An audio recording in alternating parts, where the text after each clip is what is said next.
Hello, welcome to today's lecture. My name is Jordan. My name is Catherine. And today we'll be talking to you about Dr. Dana Suskind's book, The 30 Million Words, more specifically Chapter 5, The 3 T's. So the outline of today's lecture is we'll talk about the 3 T's of tune in, talk more, and take turns. We'll also be discussing the 30 million words method, as well as the future. So to give some background on 30 million words, Professor Dana Suskind learned of this 30 million word gap in the course of her work as a cochlear implant surgeon at the University of Chicago Medical School. She discussed the aspect of being born smart versus made smart.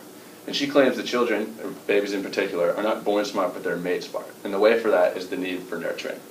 The 30 Million Word Initiative has developed programs for parents to show the kind of parent-child communication that is essential for optimal neural development. Essentially, it boils down to the 3 T's of tuning in to what your child is doing, talk more to your child using lots of descriptive words, and taking turns with your child as you engage in conversation.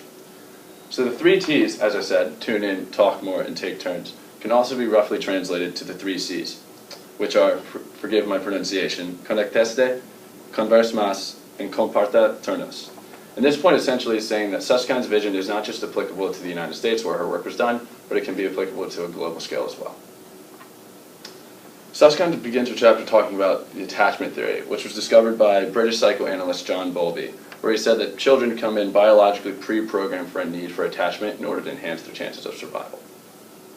He observed that when children experience intense distress when separated from their mothers.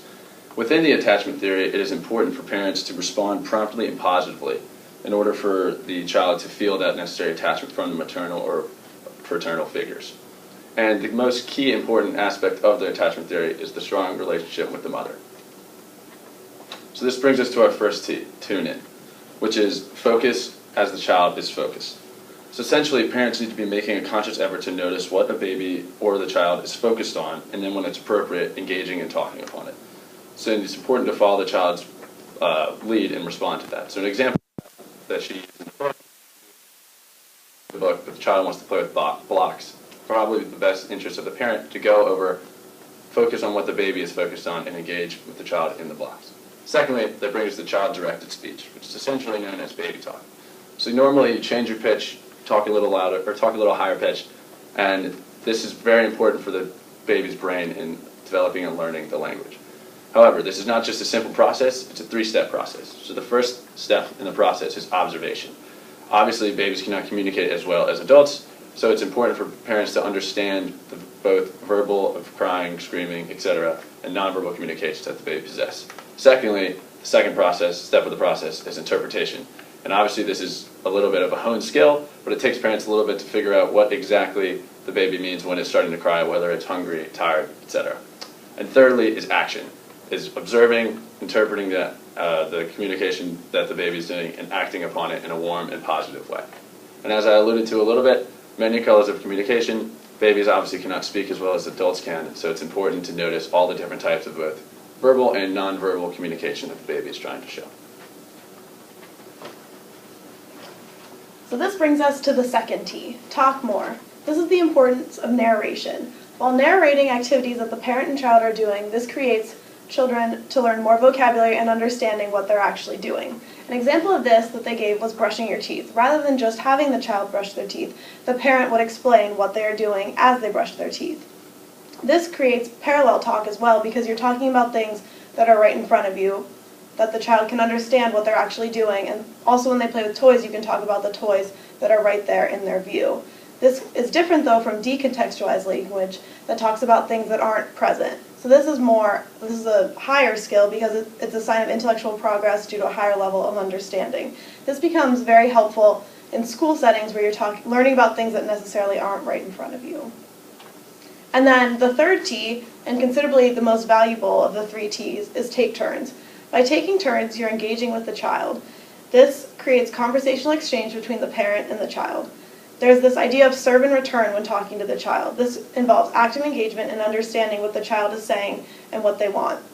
This creates, though, when children don't respond immediately, parents have this urge to talk, rather than they should just wait for the child to respond and then respond appropriately. This is good for reading communication cues.